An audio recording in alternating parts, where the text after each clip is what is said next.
Hey everybody, Carrie at American Arbitrage here, and I want to show you what I've been selling the last couple days. Toy sales have been booming, as well as cards, so let's check it out. Let's see what I've been selling. Sell the right item, the right way. American Arbitrage. Before I get started, I want to get into one of my biggest tips when it comes to selling toys. Now, everybody knows, look for vintage toys, He-Man, Ninja Turtles are okay, Transformers, they're all great, new in the package, even better. But one of my favorite things to do, and what works for me all the time, is look for newly out of stock and newly out of print toys. So typically, these are toys that are 3, 4, 5, 6, maybe 10 years old. They don't make them anymore, but there's still demand. I've sold several items today in this video that I'll show you that are not that old, maybe 5, 6, 7, 8, 9, 10 years old, and they go for a premium. They were sold for maybe $20, $30, maybe $10 new, 5, 10 years ago, but now they go for double that or even more. And you can find this stuff. That's the best thing about this, is you can find this stuff all the time. This stuff is everywhere, especially at garage sales, at thrift stores, at flea markets, because people are getting rid of these. They're not, they're not vintage Mego figures. They don't think they're worth that much, but a lot of them do have demand, and there's not too many people selling them. There's not a ton of people going, oh, this is really valuable, I better sell it. So there isn't a huge market of resellers on them, but there is a fairly decent to high demand on many of these items. So let me show you what I sold, and I just love this little trick, and it's made me a lot of money. This is the first example of a newly out of stock, out of print toy. They no longer make it, but there is a high demand. This has two things going for it. First, it's Imaginext, so Imaginext is fairly decent. And second, obviously, it's SpongeBob, and even better, it's from a specific SpongeBob movie. So say you love that movie, say you love SpongeBob, say you love Imaginext, it got a lot of things going for it. This sold for $50 plus shipping. It is the second one I've sold this week. I sold another one for $42 plus shipping. I took an offer. This one actually sold for more, and it has damage. The other one did not have damage. But if you want to look at the year here, it's on the bottom, I believe. It's 2014. I don't know if you guys can see that. Down here, 2014, and it's upside down. I apologize. Remember, guys, you can't find this at Walmart. You can't find this at Target. You can't find this at Myers or wherever else there is around where you're at. You can't even find these at Ross or TJ Maxx, where they have a lot of the old clearance items from last year or the year before.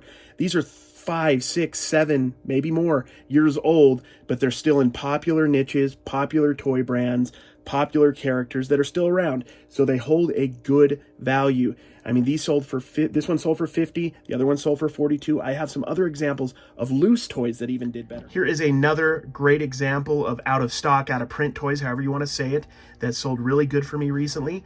These are Sonic the Hedgehog characters. I believe they're Knuckles and Shadow.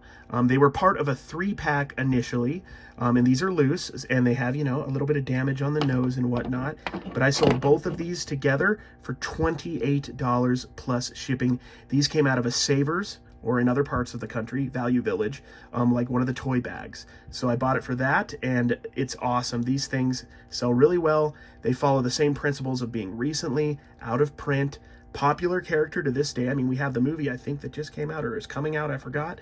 So it's still fairly topical and hard to find. So it was a good combination. And another thing I will tell you about, very important point, oftentimes you will find figures, just by themselves in one individual package, one vehicle in one individual package, but the 2-pack, 3-pack, 4-pack figures, you don't usually find that variation of the character easily, even loose in used condition. So these two out of the package, they're just harder to find. So I was able to capitalize on that. I was very stoked about that. Another thing along that line, if you guys know vintage G.I. Joes, oftentimes some of the best G.I. Joe figures you can get are the vehicle drivers, because the vehicle drivers were kind of strewn about. People don't even know who they are sometimes, so they're not thought of as being worth too much.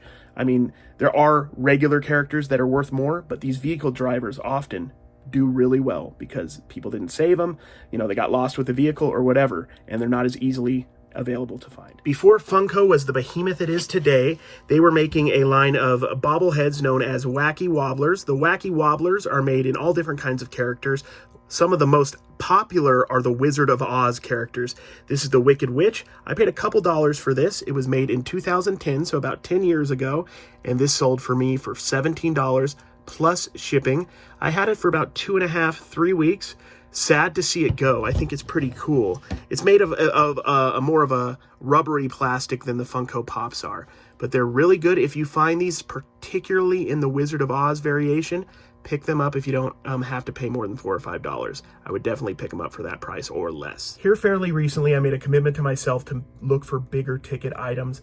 I am a sports card seller at heart, a toy seller at heart, and oftentimes that means I'm selling, you know, small, loose toys, and I'm making $3 to $8 a piece on them, and I don't mind that. I can find those every day, everywhere, but I wanted to start focusing on some more electronics and stuff like that. It's stuff that I know about. It's stuff that I've sold in the past, but I don't have as much of an affinity to sell that kind of stuff. But I got this about 2.5 weeks ago. It is a professional hairdryer, Sado Revolution 6000i. Now these are about 170-ish new. I sold this for $56 plus shipping. I believe I paid $5 to $8 on this. I don't recall exactly, but around $5. And it sold for $56 plus shipping. It's tested, it works. And I'm stoked. I need to put more of that kind of stuff in. I need to push myself beyond my comfort zone and also just try to use other pieces of what I've learned more often, even though I'm always going to focus on sports cards. I'm always going to focus on toys. Just here recently, I picked these two up, these Mickey Mouse 3D bookends. I don't remember exactly what I paid for them, but it was under $4 for the pair.